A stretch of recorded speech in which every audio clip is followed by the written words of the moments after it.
Hello hi नमस्कार good morning. सकाल सकाल उठी मज रेडी हो नानी घर को जीवी बोली तो बस चुटी टे स्ट्रेटनिंग कली कि चुटी गंठी करके जी कारण मो चुटी नष्ट हो तो गाड़ी में गले से टिफिन कर नानी घर फाइनाली पहुँची गली।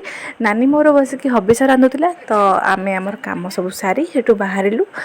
इवनिंग हो गला टे बाहर बेलू देन बाटर पड़ू कोटगड़ा पार्क जोटा कि बहुत ट्रेंड चलती समस्ते जाऊँच।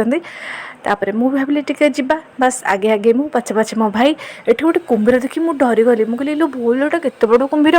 मो भाई कहला लो नाई लो ये आर्टिफिशियलटा। तापर से जगह एत सुंदर थिला बहुत भल लाଗୁଥିଲା बुलिया ପାଇଁ।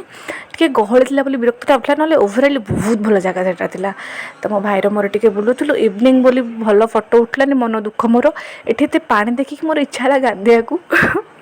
बस आज बुलाबुली मोर सरला बस मुझे घर को आसली जेहेतु कार्तिक मास किसी खाइबी तो टे आइसक्रीम ही खाईदेली आज। Thank you for watching.